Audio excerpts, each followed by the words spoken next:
I was living a long time in my past. My relationship with my father, went to psychotherapist thinking that they would heal me or help me or whatever it was. And he just said something very simple that kind of cured it all. He goes, you're not your past, you're not your future, you are who you are just right now in this moment. James McCormack, entrepreneur and founder of Oil, a wellness brand built around medicinal mushrooms and radical self-repair. After burning out and breaking down, James turned generational trauma into purpose and built businesses that heal from the inside out.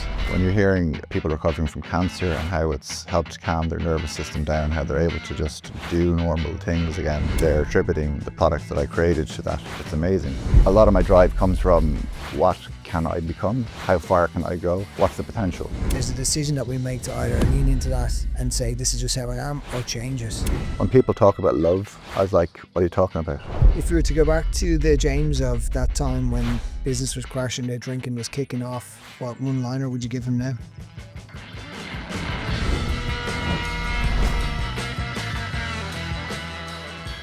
James McCormack, I want to make sure I pronounce your name properly, sorry. You're very welcome to Find Your Edge. Thank you so much for coming in.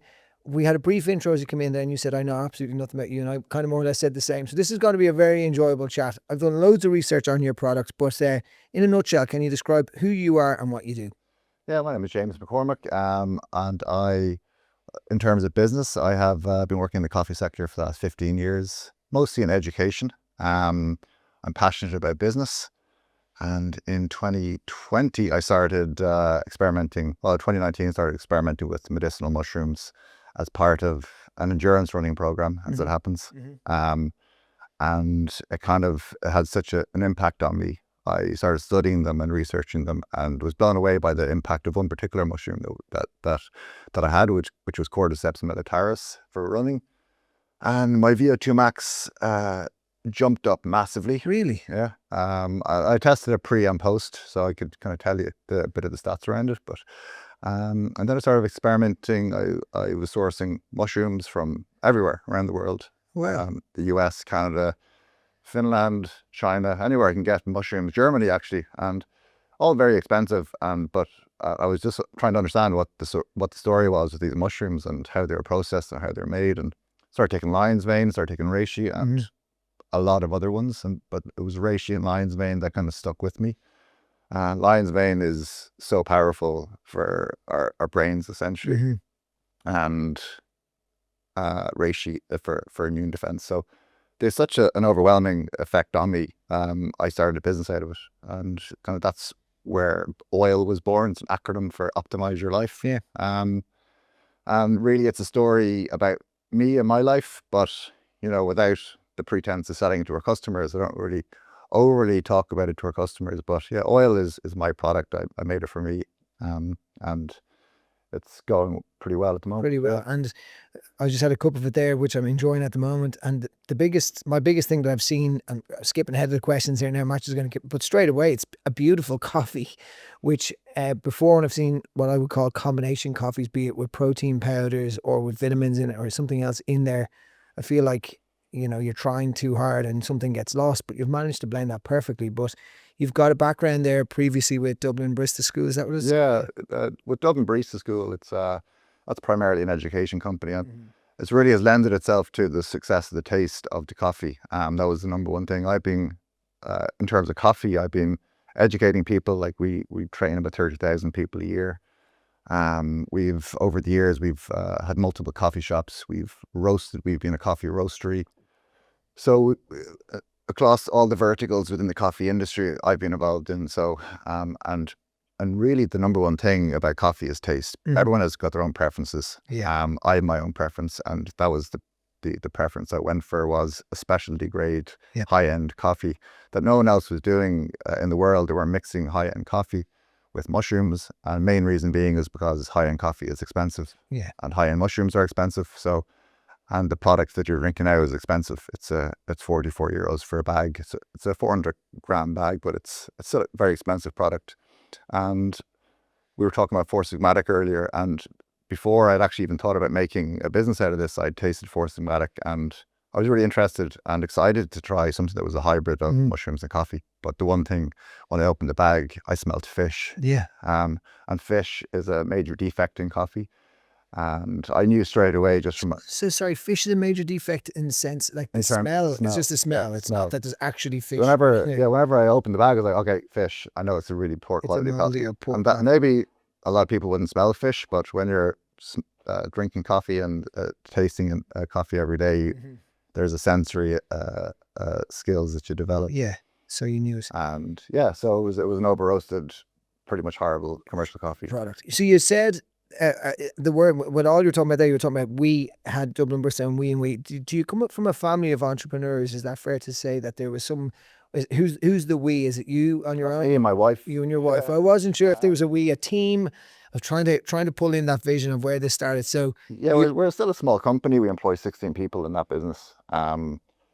And business, as you know, is extremely difficult.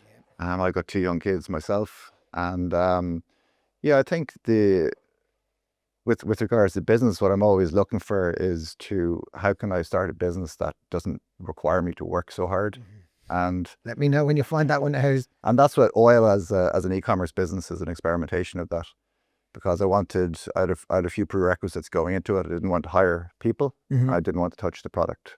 Brilliant. So where do you get it manufactured? I get it manufactured in the UK, but I make all the products myself at home. In terms of, I build the quality of the product. I get the roast profile of the coffee, so the coffee that you're drinking has been roasted by my profile. Okay. So it's unique in that regard. But I didn't want to be the guy who was roasting it and grinding it and bagging it and then shipping it. It's quite an arduous affair. So there's solutions for all of that now. You outsourced. And yeah, it works. So it's everything from the supply chain, logistics, and everything that is hard enough work to do, I've laid out, and it allows us to grow into the scale that we want to grow to when we're going to get there. So This episode of Find Your Edge is brought to you by Hedgehogs vs. Foxes, a video production studio crafting bold, cinematic content for brands in lifestyle, corporate, events, and more. Visit us at hvf.ie to learn more. So you started testing it this because you read somewhere about the benefits for endurance stuff. What type of I endurance? coached. Yeah, he was doing my endurance. I was doing an 80k endurance run over in Wicklow, and he just said, "Try the mushroom." I thought it was a strange request for my coach, but I got it, and but the results spoke for themselves. Obviously, I was training and I was growing my VO2 max naturally, but the jump up was significant. How much would you? I went from 50 to 60 in, I don't know, a number of months. Brilliant. So it seemed kind of like an extreme jump for me. I was already quite fit. I'd already ran a marathon at that stage, and so that's when when I was pointing to the effects of mushrooms, I started researching it and realized that there was a lot behind it, a lot of research behind it, a lot of studies, and more coming out all the time. Yeah, I've studied Chinese medicine when I was 19, so I love having a bit of acupuncture in my life. But there's an acupuncturist in 2014 who I was going to, and she started talking about mushrooms, and in that world, mushrooms are the most healing property out there. And she was like, the anti-carcinogenic benefits, like she had a list of 50 mushrooms that were, they're basically like a prescription for whatever ailments you had. So mushrooms in health and longevity and well-being are possibly not a new thing, but they've grown, They've gone commercial. Yeah, commercial, exactly. Which is good and bad. The problem, I think, as well, because and we were talking earlier about marketing and about how we market products, and I want to be an entrepreneur that's genuine and authentic and bringing quality products to the market, but the reality is that I would say about 90% plus of the mushroom products out there are very, very poor quality, and they're marketed to generate revenues, and a lot of companies do that successfully, and because they're brilliant at marketing. So but to be brilliant at marketing, you have to cut somewhere else, and generally that's in quality. It's the quality. Well, I won't do it on air, but I could list you 10 companies who are if you're drinking their product or consuming their products, you're getting zero benefits. Of course, and I think what sadly what's happening is, and I've tried multiple different mushroom products, and with some of them I actually felt like heightened anxiety and different things that I knew I was like, this is just not working for me. It wasn't a great product for me, whatever else it was. So people then get burnt effectively and go, I don't want to try this anymore. And supplementation, it's like, I won't name brands of supplements that are cheap, and people are like, oh no, I can get that in this store for this. Like, yes, but it's poor quality, and it is something that when you're consuming anything medicinal, I suppose, like quality is extremely, extremely important. Um, how do you go about building a strong, cohesive team then that shares your vision? So like you've done this on your own, this formation of the product, tasting, sourcing, but how do you keep that team? How do you know, how are you managing quality with what's happening there? Well, I manage all the quality, Right. so that's the most important thing. And I've then outsourced certain areas that I can control from remotely, essentially. So from sales and marketing team, I have an agency I trust, and I had to burn a lot of money, and I had to figure out who I could trust. And I ended up actually going back to an Irish agency based in Dublin who I'd worked with in the barista school. And initially I hadn't considered them as an e-com kind of growth marketing agency. They're called Effector, really, really good. Carl O'Brien is the main guy there. And I also use a marketing tool. It's actually Carl O'Brien's same company called Store Hero, who we manage because we're an e-commerce company and we have to make money and we have to make profit. And so our main focus when we're starting our business is to be first order profitable. So when we're acquiring a customer online, we want to make sure that the first order is profitable, and we're not waiting for the third order to be profitable, the cost per acquisition needs to be right. Yeah. And we're very lucky in Ireland that the cost per acquisition is very low, and that's where our focus is at the moment. So that allows us to offer a free V60 brewer, say, with your first purchase. Brilliant. That type of stuff. And so these are all kind of important things. So in terms of my team, like I don't have an office with the team. I do for the barista school, but for oil, I don't. And so I say I've assembled a team of experts. So from marketing to logistics to fulfillment to manufacturing. And then we have advisors on our board as well who will help whether we've received investment. So everything is very kind of corporate as well. Yeah. And not that I'd be a huge fan of corporate structures, but it is important to have that there. But I think with that you get a lot of experience and good advice.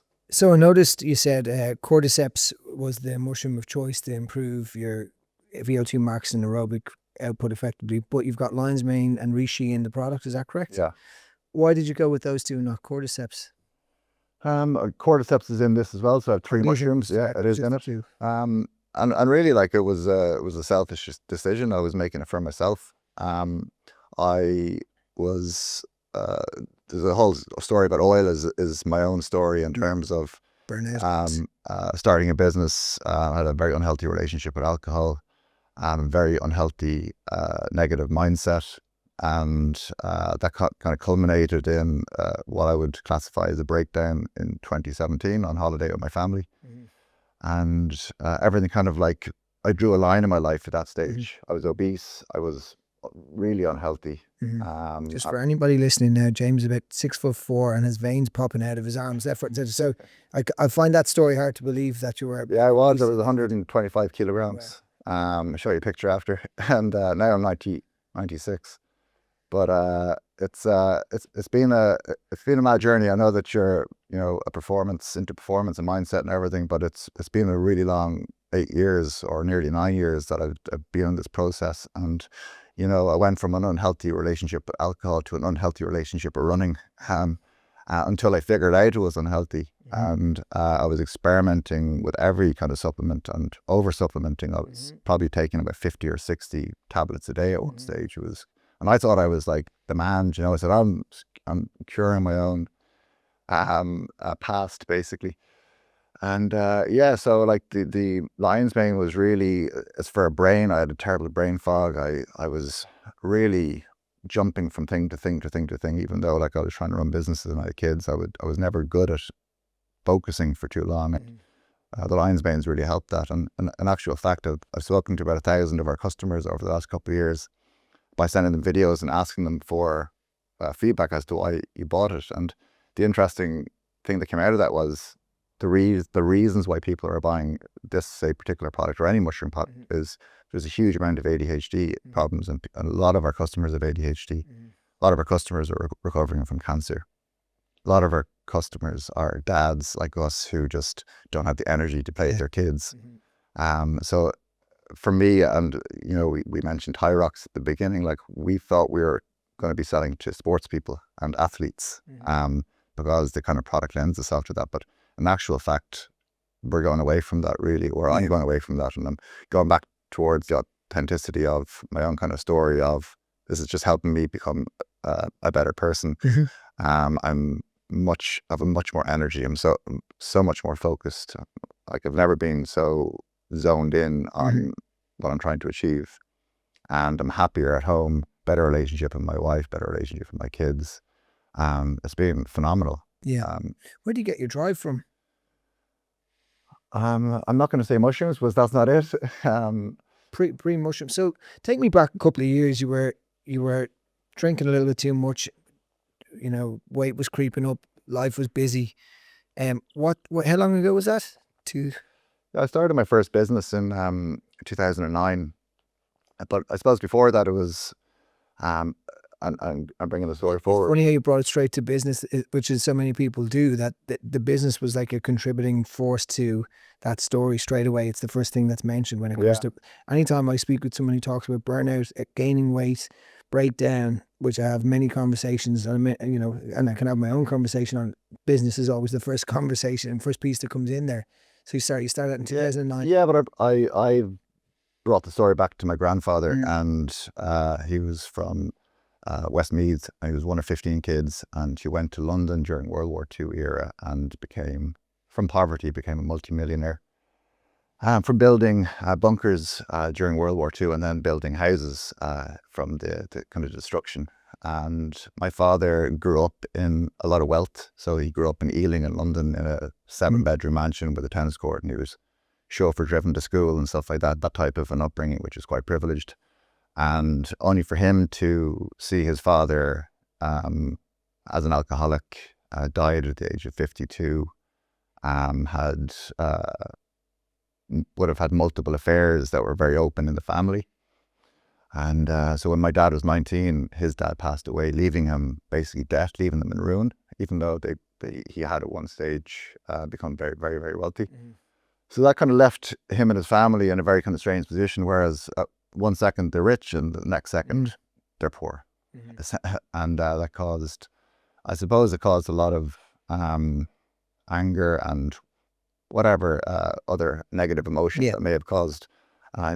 So they moved back to Ireland, and my dad kind of continued on that path that his father had started. And so very similar. My dad was 57, died, heavy drinker, overweight, obese, very poor lifestyle, but he was always that entrepreneurial type as my grandfather was. So entrepreneurial kind of mindset was always in the family. And when I had that, when I tell you I had that kind of breaking point in 2017, I realized that I was becoming my dad as well. If you get me, was that one key moment? Do you remember that?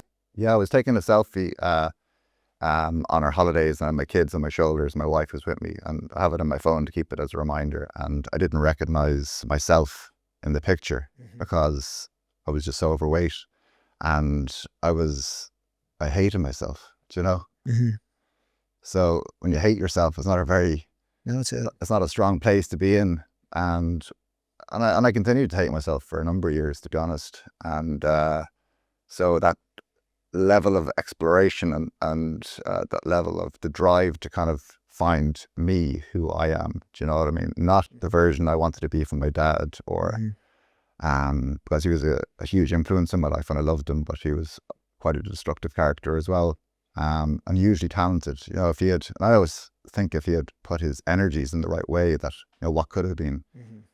So really a lot of my drive comes from me trying to set that right in terms of what can I become, how far can I go in terms of what's the potential, do you know? And that's what I'm doing right now, seeing how far I can push myself in a positive way, not in a negative way.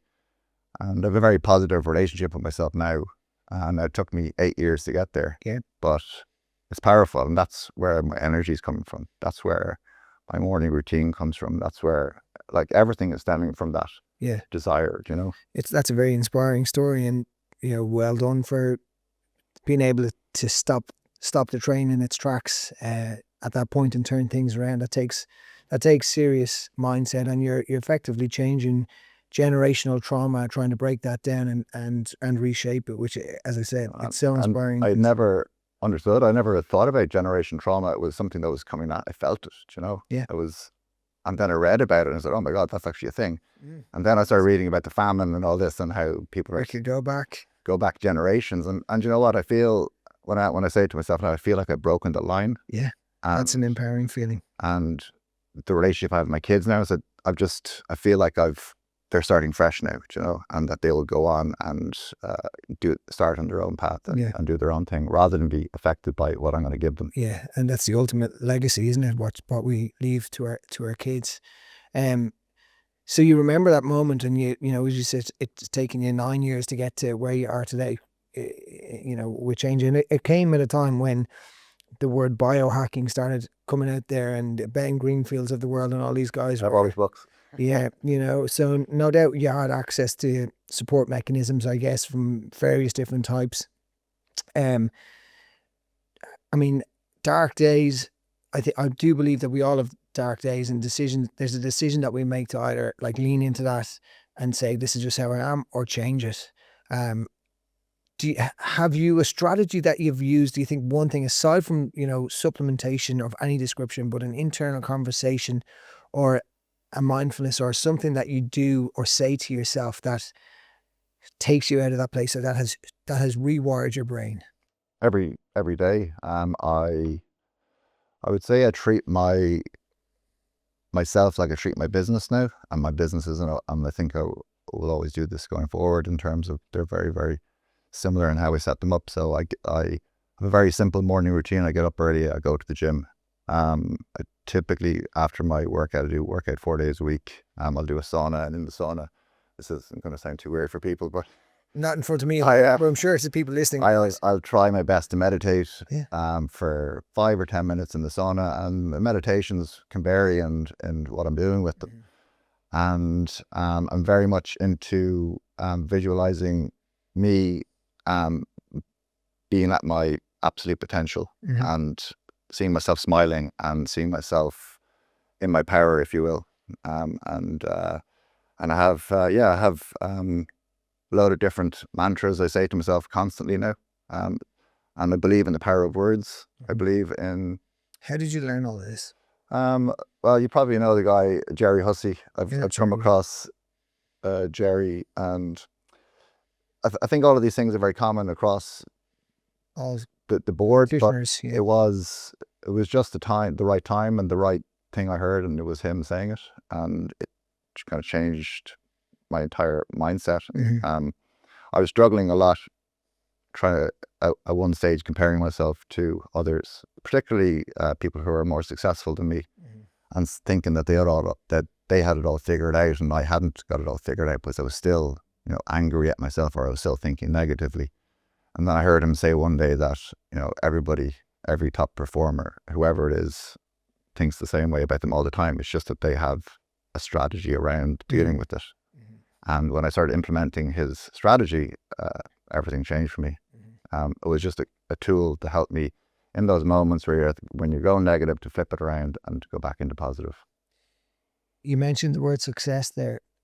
What does success mean to you now, and has that changed over the years? I'm presuming it has over the course of the last 10 years, that your mark for success has changed. Yeah, like I have a very clear goal as to what I want to achieve, and it revolves around business and it revolves around money. So financial freedom, which is a very general term. And I understand what that is in specifics in terms of a spreadsheet. But financial freedom, once I get there, will allow me time freedom. So I have a very detailed plan built around that. And ultimately, it's to continue on being a world-class entrepreneur, which, again, I'm using specific words to right now and visualize myself as a world-class entrepreneur, because I am a world-class entrepreneur. And I want to, and it's not about other people necessarily, I want to build amazing companies. I have a very clear vision about how I'm going to do that. And I want to, and those companies will have a powerful impact on the people who not just by the products, but by our educational courses or whatever it is that we're going to be selling. But do that in the right way, and do that and market it in the right way and be authentic about it. And I believe in authenticity, and I believe, it's interesting, prior to kind of figuring out who I was, or who I am, should I say, I didn't really have any great friends. And as soon as I started to change, I guess, my energy levels, I now have an amazing group of friends. None of us drink. We all are on the same path to achieving different things in our lives that we want to achieve. And that's a powerful kind of circle to be involved in. There's lots of great messages for anyone who is struggling or lost, or, having a bit of an identity crisis. You're given a lot of fantastic tools, the circle of people you surround yourself with, visualization. I'm not saying that nobody should ever drink ever again, but if you're not in the right mindset, I think alcohol just keeps you stuck there, personally. And breaking generational trauma. These are all huge topics that we don't love talking about. I think in Ireland, perhaps in the States, they're better. In different countries I've worked in and been around people. But now that you're in a circle of friends, how many of these guys or girls or people that you're hanging around with now have potentially gone through a similar story to you? All the Yeah. And that's something that, so in 2014, I hit my own version of burnout. And one of the biggest things for me was realizing that a lot of the people I was working with in training, who were extremely successful in my eyes at the time, had all experienced very similar setbacks, whether it was panic attacks, burnout of some description, or substance abuse, or whatever that was. And that kind of, there's something that kind of softens that a little bit when you realize that this is something that is a world shared phenomenon. But I think we kind of hide that and we mask it in many ways. Do you see yourself going around the place now and talking to people or observing people and seeing traits of your former self there? Everybody. Yeah. I'm not being judgmental. I'm just like, it was like, and I'm also, it's not my job to help people right now, but like, I feel for people. And look, I'm not 100% through, so there's always more levels, and I still experience anxiety and everything. But I see it everywhere, and I often wonder, like, and human psychology is so complicated, and so like I sometimes don't understand human psychology, and I don't know why some people are able to come through it and some people aren't. And it's taken me nearly 9 years to really, like, at this stage, feel that I've come through that period. When you say come through it, had you a point in time, so we spoke about the point in time where you realized, holy crap, this needs to change, I'm not happy. Was there a pivotal moment where you went, okay, I've hit this first level that you mentioned, levels, or this first key level for me, because I can identify with that. But was there a time where you went, okay, this is starting to really, really happen for me? And how did that feel? Yeah, there's always little micro things, but I would say May the 2nd of this year, if being specific. And when I had, it was again listening to Jerry Hussey, and it was just a massive breakthrough. It was only recently where the things that he was saying resonated with me, and I understood what he was saying. And it's really, really interesting, because up until that point I was going through 4 months of extreme anxiety. I was controlling it pretty well, but I couldn't shake it. For whatever reason, I had a few big triggers in my life, but like, I was able to handle it. And as soon as this realization happened, it felt like there was this massive release of energy. I can't really explain it. It's just energy, it's frequency, or whatever you want to call it. And the changes that I made, I feel like somebody springboarded me or catapulted me at an unbelievable speed into the future. And it had that kind of like effect on me. And I hope I have more of those, because it's been phenomenal. And it's only been a couple of months since that experience, but there's been loads of micro ones before that. And I'm lucky that I've, like, those friends I was talking about, that we can sit down and talk about these things and have conversations. And you go backwards a lot, and it's frustrating. But this is slightly different. Yeah, it's important to mark those. I think for me, one thing that was important was, when we're in a negative headspace, we go, oh my God, I feel anxious again. Oh my God, I feel anxious again. And you start to focus on that. And someone said, at the time to me. They said, stop noting when you feel anxious, start noting when you don't feel anxious. And that alone for me was something where I went, oh great, I've had an hour here now where I've just been feeling pretty chilled out. That's great. If I can do it for an hour, I can do it for an hour and a half. And life starts to evolve and change. But I think, you know, the language, like you said, mentioned the power of words, something along the lines. I think the language you used for internally, or internal dialogue, is so strong and so. Because for so long, that's where I was struggling. I mean, outwardly I was positive and everything, but inwardly I was beating myself up. And one of the things that Jerry Hussey, as an example, said was, and I was living a long time in my past, my relationship with my father, trying to understand everything, you know, generational trauma and all that type of stuff, and went to psychotherapist thinking that they would heal me or help me or whatever it was. And he just said something very simple that kind of cured it all. He goes, you're not your past, you're not your future, you are who you are just right now in this moment. And that kind of solved everything, because I can only do what I can do now. And I just need to, and that's where I started adding all these things about having like standards of excellence. If I'm excellent now, then I'll always be excellent going forward. And that means in the future, I will be excellent. So I don't have to worry about the future anymore. And the past is the past. I still remember it, but I don't think about it that much anymore. With anxiety, do you associate the word fear when you think of anxiety? It's all fear. It's all fear. All fear for me anyway. The end of the world was coming to me earlier on this year. For no apparent reason, couldn't understand it. Couldn't sleep, couldn't eat at one stage.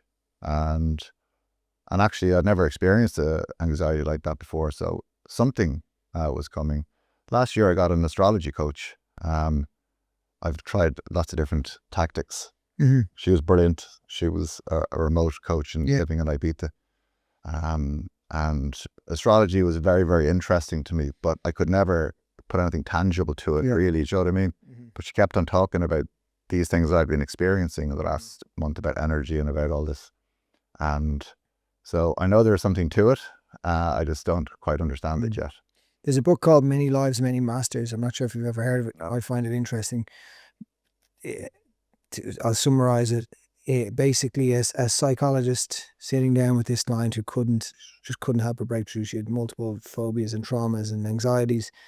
So started using meditation, and with each meditation, she was doing hypnotization. Anyway, every time she was doing that, she would relive a past life. This was this process, and in this past life, every time she relived this past life in the treatment, some of her anxieties would calm down, her phobias would release, and over time, she was just reliving these past lives. And the whole ethos of the book was that we've lived these past lives energetically. And look, people will turn this podcast off now as they hear us talking like that, and that's fine. No. But for me, I got this solace from that, where I went, I'm experiencing stuff that's not mine, and I'm reliving this and this fear or this trauma and all of it. When we look and explore our mental, the depths of our brain, it's scary, and it's not new. This is old stuff that's been studied for a long, long time. So interesting that you say that, because one of my friends, I was talking about this, having this exact conversation on Saturday after our sauna, and one of my other friends who's in the same group, I feel like I've known him in a past life. I actually can see me and him on the battlefield, whether we're Vikings or something, I don't know. But and he has the same thing with me. He goes, we've definitely been somewhere together. I've had that. I've had that again. These are definitely not questions that we have written out here, but this is stuff that it fascinates me, and I think for me has been the biggest things that have transformed my life. Is going, that's not mine, that's old. I've driven into a place called Sedona in Arizona. I've been here before. I'd never been there before, but I just really had this really strong connection to the place. Felt like I'd been there before, and I would never forget that feeling. Never felt it before, never felt it since. I had another moment where I was out on a run with my now wife after going through a period of being a bit down myself. And we were running through the woods with our two dogs, and we were in Jouse, where I grew up in Randall. So running through Jouse woods, and we just went off the track down through the middle of the woods. She was running to my left, and the two dogs were at either side of us. And I just went, I've had this experience before, where I felt like I was running somewhere, hunting, and it was a really powerful, lovely feeling. It's amazing, isn't it? Yeah, and I think people have those feelings all the time, but they just don't have that side of their brain switched on to accept that and maybe process or acknowledge what you with it. But it's an amazing thing. And I do think that, spirituality and believing in something else, that's as far as it needs to go for some people. It is a huge part of your health and your vitality. And that probably is why we need to start coming back to talking about your amazing product, which is, do you feel like taking these adaptogenic herbs and taking mushrooms and things like that has opened your brain up to different pathways and different ways of viewing the world? And Yeah, absolutely. It's been a fascinating exploration, to be honest with you. Business exploration, but just also of natural remedies and understanding the power of nature. And like, I'm probably similar to yourself. The best place I can go is going for running, and I go running out joust a lot as well with my dog, and I feel at home in nature, whatever it is about the trees, whatever it is about getting out in nature. And the mushrooms they're just unbelievably powerful. You know what I mean? And they are contributing to the energy and my belief systems today. They are, because they're a part of it. They're a part of my experience in life, and just as much as coffee is as well, I suppose. But and yeah, I really believe in them. I really believe in their power, and I think there's more to come from them. Definitely. I agree. I'm really excited to now. You've, and I don't, sold is a complete wrong word, but now that I've heard that backstory to your past, and I can feel this authenticity from you.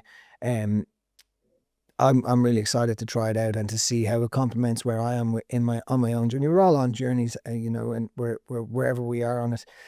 But I believe it, and I love it, and I'm invested. But have you faced doubters or critics along the way? Has everything been a supportive straight line? And how do you stay confident about your vision amongst all that criticism, if it's there? To be honest with you, the feedback has been overwhelming, and I have 110% belief in the product. Now, the business is a different thing. The business will succeed. But it's the people I'm just seeing, and people are talking to me regularly about how it's affecting their lives so positively. I'm like, wow, I didn't actually think this was going to affect people's lives like this. Okay, I was thinking it was going to affect my life, but when you're hearing people recovering from cancer, and how it's impacting their life positively, how particularly ADHD sufferers, and how it's helped calm their nervous system down, how they're able to just do normal things again, and that they're attributing the product that I created to that. It's amazing. Like, people mostly just give out about the price, but I can't do anything about that. The price is the price, and we're not just trying to gouge people. We have to make a minimum margin based on the price that we're buying the product from. But yeah, no, and I've been lucky. I mean, there's been no major doubters so far. Brilliant. Have you faced any obstacles along the journey that were challenging, even just from a business standpoint, aside from the... Oh yeah, money has been an ongoing issue, still is. So, I mean, e-commerce businesses basically just keep on devouring your cash, because you have to keep on reinvesting in more inventory, more packaging, more stock, more everything. The cost of fulfillment, the cost of everything is just so expensive, the cost of shipping stuff. So if we want to grow, if I wanted to stay steady, this company will keep on going for the next 20 years right now, where we are. But if we want to grow, because the nature of this business is people invested money, we have a venture capital investor, so they don't really care about my backstory too much. They just want to get their return. Unfortunately, if they're listening, that's the truth. And we have some angel investors, and we have some other investors, and they want to get a return from this. So I have to be cognizant of that I manage the company properly. And so we keep on. We're raising money now again, and Enterprise Ireland have invested in us. Right. So we're just constantly. The reality is we're planning on a big exit down the line, it's not necessarily what I would do if it was just me and the business. Like Dublin Barista School is I own that 100%. I'm not, trying to 20 exit in the next 2 years, I'm growing it in a different way. But at the same time, I'll keep the integrity of the product. I'm not going to, with the coffee prices are going up exponentially, I'm not going to sacrifice the integrity of the product for that. We'll keep going. Is there a piece to what you do that's educating consumers about the product? Because I think that's we need to do more of it. Yeah, we definitely need to do more of it, and that's down to again, it's down to funding, and it's down to creating more content and doing all that type of stuff. So we're definitely going to be doing more and more of it. We've made a lot, but it's always hard to get it out there and to. Like I suppose you could be doing loads of things, like we're doing loads of in-person talks, or I could be doing, this podcast would be great, but there's a million things you'd be doing. But the reality is, I made the decision just to do one thing and to focus on building a brilliant product and to market it on one channel, which is Meta, and that's kind of working for us at the moment. Do you think that's important to just focus on one thing and within a business, one big goal, and let everything else follow suit? Or I think it's easy to get pulled in different directions, right? Yeah, and I've experienced that. So I've had over the last since 2009, I've had 7 companies. 2 of them have failed. So the failures are the ones that stick out in your memory the most, because you don't want to go back there. It was pretty difficult. So I have a company in Dubai. I have a company in obviously Dublin Barista School, and I have oil. So I've 3 operating companies at the moment. My next question: what role did failure play in your journey? So and there's probably more to this question that I'd like to add in. Failure within the business, what role has that played in the business growth? I'm not going to say that failure in your life is the wrong phrase, but the fear that you faced within your life and the setbacks you felt within your own personal development, how has that impacted your business journey, and have they complemented, and do you see that there's a connection between the two? There was a positive convergence at one stage, but yeah, and hospitality industry was where I started. I started in making sandwiches with basically no money. I started with €500 and I started a small sandwich business. So that teaches you unit economics very, very tightly. And I had to make that €500 stretch. So I managed to stretch that €500. But 4 years later, that company collapsed along with another one I started. And that was really, really difficult to take for me. But I was lucky that I had started my 3rd company before those 2 failings, which is Dublin Barista School. And the learnings from those 2 companies, I was very lucky that I was able to implement into the now success of the Barista School in terms of the decisions that I made and how I structured our finances and everything. So they had a huge role to me being able to be resilient enough to, and that's what it is about. I think at that stage is about being resilient enough to survive that really difficult patch and then come through it. And surviving that without any investment is just all through cash flow. And so really decision making was a critical thing. But then a lot of that pressure kind of culminated in heavy drinking as well during that period. So it was kind of a difficult but positive period in terms of that I was able to come through it. I always believed in myself. I always believed deep down in myself that I could do it. And that, I suppose, helped in keeping everything alive and being able to build a team and a positive culture around educating people in coffee, which is what that business is, and building brilliant programs that really have a positive impact on kids' lives and other people's lives who are training in coffee. We train mostly, people, kids, 16, 17-year-olds getting their first jobs. Okay. So I call it, we're in the zero to barista education space. Yeah, exactly. So where students are getting their first jobs through us and they're never forgetting their coffee experience. And it's a nice kind of space to be in. If you were to go back to the James of that time when business was crashing, the drinking was kicking off, what one-liner would you give him now? Be nice to yourself. Do you think you had to go there to get here? For me, I think I did, yeah. I had no compassion, and I had very little compassion for other people internally. Externally, I could, but internally, I had no compassion. And that's the number one kind of habit I've been trying to build. When people talk about love, I was like, what are you talking about? Love. I mean, I love my dad and my mum, but like, what are you talking about? Love. And, you know, and now I know the importance of love and what that means, and to actually be able to love. I couldn't love. And now, like, I'm still flexing that muscle, like I'm still developing it.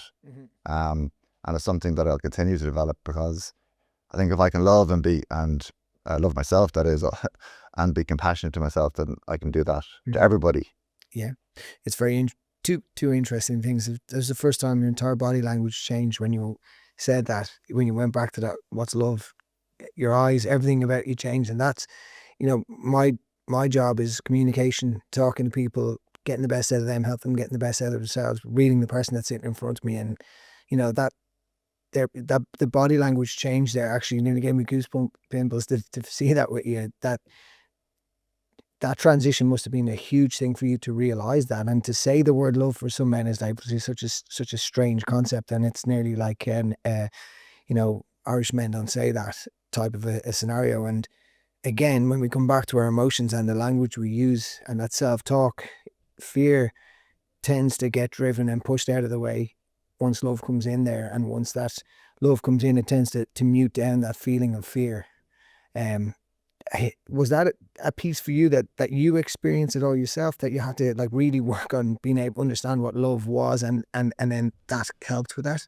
It's just the content that I was consuming. Everyone was talking about compassion and love, and I just don't get it for a long time. And slowly I started to work on it, I think, definitely subconsciously. And look, it started with my dog, you know what I mean? It's like, okay, Poppy, I need to start loving you now. Can you love me back?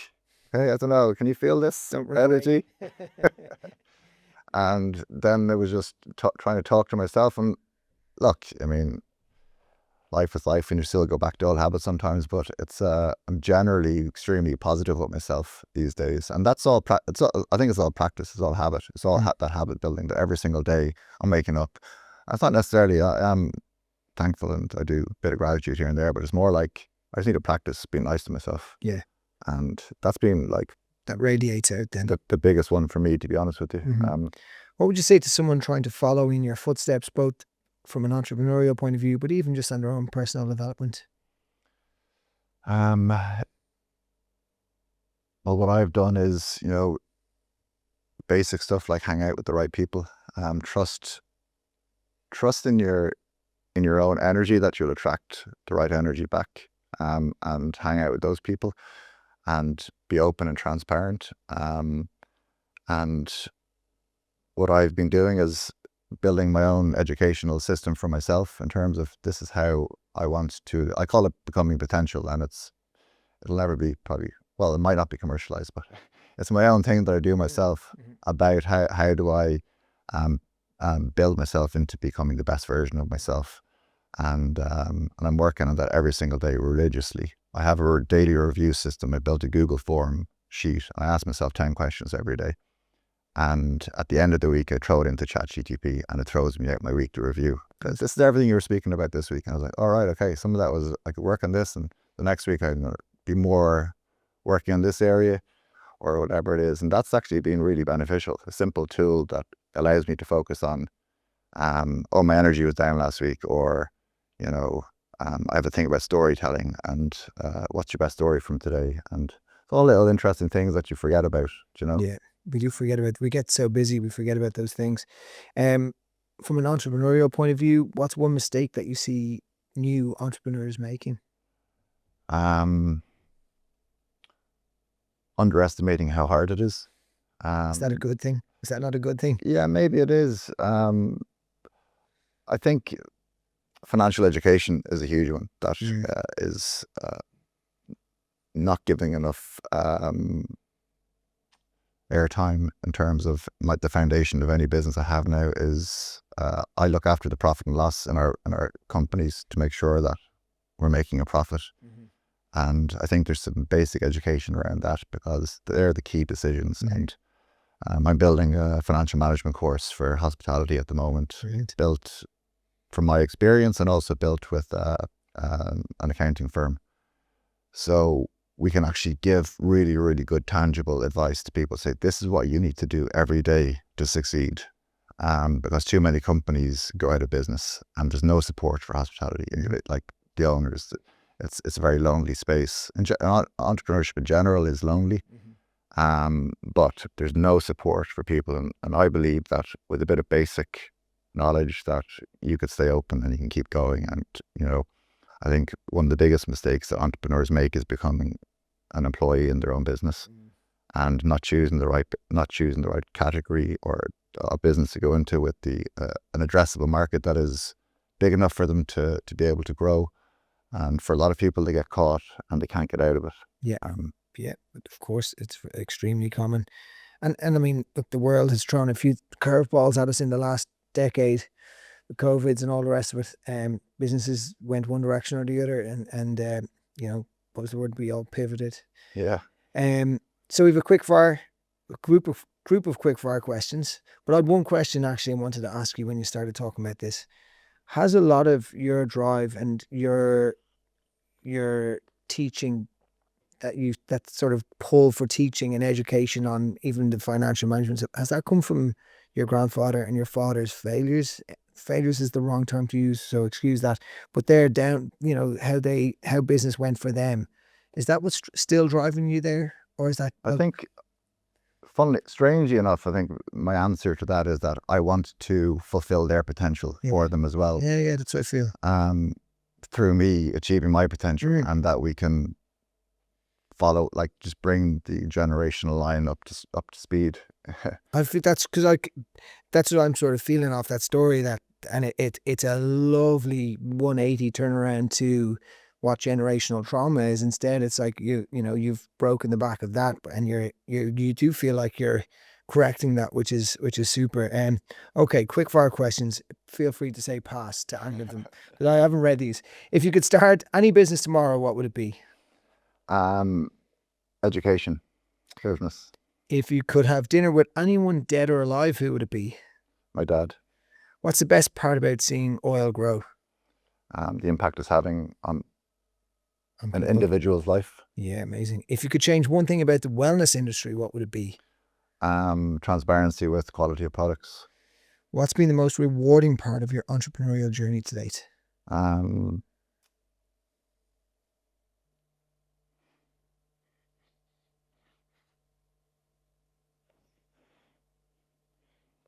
Take a second. Take a second. You got me there. Take your time. Get a mouthful of water into you. Don't worry.